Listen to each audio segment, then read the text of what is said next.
We have got a big decision to make. We are buying a cabin on a cruise ship. That's right, you heard right, a cabin on a cruise ship, specifically the Villa Vie Odyssey, of course. But we have to choose among 3 different cabin types, and there's a lot that goes into that decision. So let's talk about that. Yeah, we've got a lot to consider, like cost, obviously, location on the ship, how much space is in the cabin, and even does it have outdoor space, does it have a window or none at all? So all of those things are things that you consider when you buy something like this. And since it's forever, we've got to really make sure we get it right. Yeah, going to be a good discussion, so let's get started. Just imagine trading the familiar rhythm of daily life for the promise of an endless horizon. That's the allure of residential cruising, a life where your address is constantly evolving, offering a fresh perspective with every sunrise. The Villa Vie Residences Odyssey has transformed this dream into a tangible reality. After months of anticipation and careful consideration, we've decided to cast our lot with this floating community. While we have a lot of excitement, the decision of where to lay our heads is no small matter. Michael, my adventurous counterpart, is drawn to the opulent lifestyle that a balcony cabin promises. Sun-soaked mornings and ocean breezes are his idea of paradise. Conversely, I prioritize practicality and tranquility. The prospect of endless daylight and potential noise disruptions has me leaning towards a more secluded option. We had to make the ultimate choice of which cabin to buy remotely and then sign the paperwork, relying a lot on photos and video. But we did actually get to tour the ship when it was under renovation in dry dock in Belfast, Ireland. Make sure to check out that episode. We've narrowed down our choices to 3 distinct cabin types: the balcony cabin, the cabin with the window, and the interior cabin. Let's start with the balcony cabin, the epitome of luxury.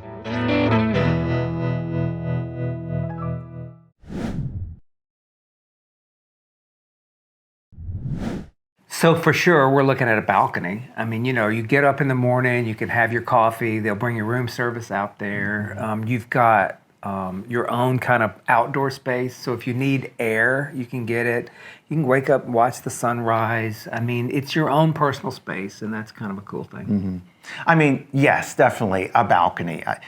Who wouldn't want a balcony if they gave it to you, right? Yeah. But when I think about, all the times we've been cruising, we've cruised quite a few times, and a lot of those times we got a balcony. We decided to pay a little upcharge to get the balcony. But then how often did we actually use it? Yeah.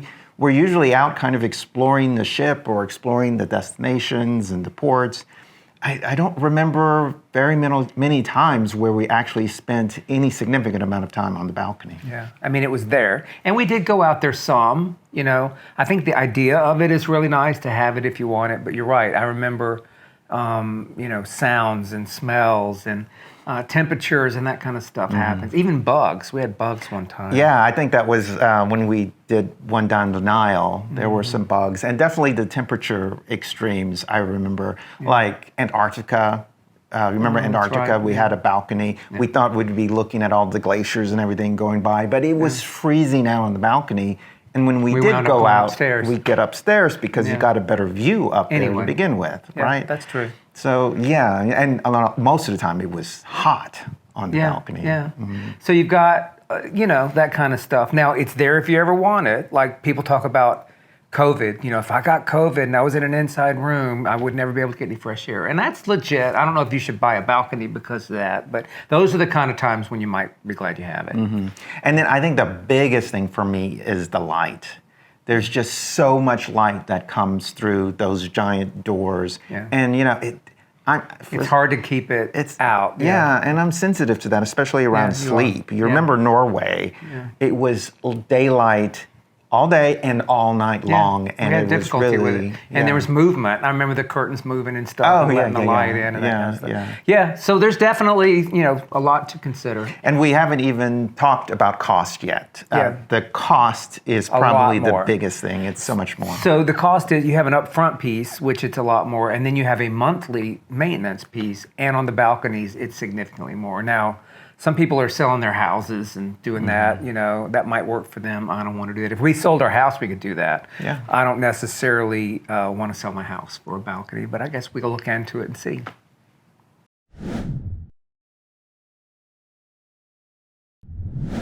So one of the things we can do is compromise and get a cabin with a window. You don't have the balcony, but it's a lot better in terms of the budget.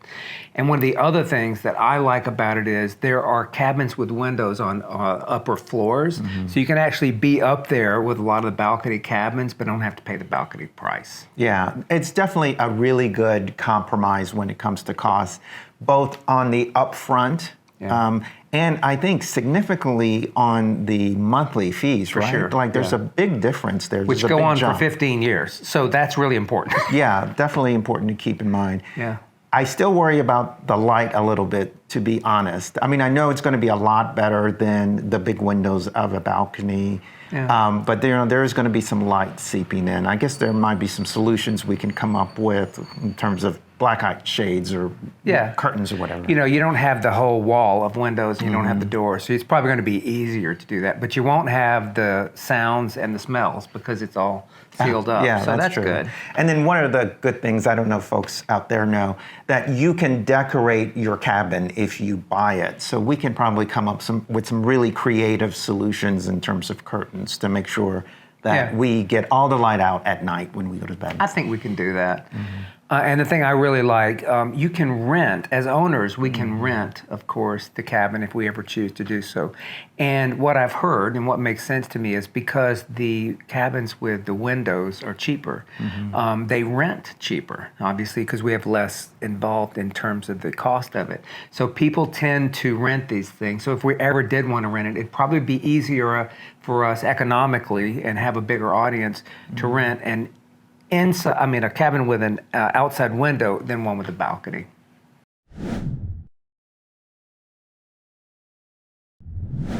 Okay, let's talk about my favorite of the three options, which is the inside cabin.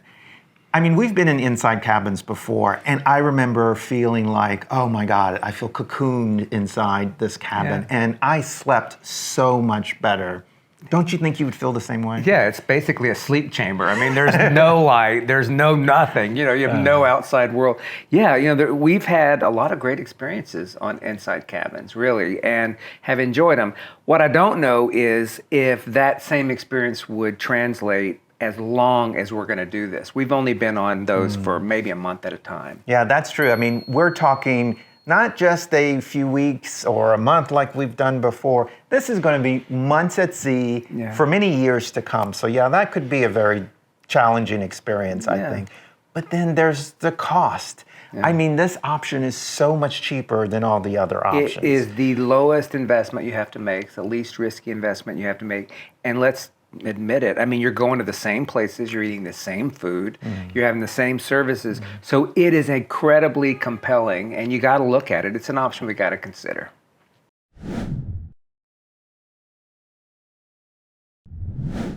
We have taken you through three distinct living spaces, each one with their own kind of unique appeal. So go back over with everyone the criteria we used in the end to choose the cabin for us. Yeah, it's kind of what we talked about. Obviously, cost was a big one, but we also got real about what we were really going to do. How were we going to use the room? What mattered to us in terms of attributes about that room? And at the end of the day, practicality and really cost came together, and I think we got aligned, and we liked what we did. Yeah, we were on the same page, and in the end, we chose the cabin with the window. So it seemed to have just the best balance of all of the different factors we went through. Yeah.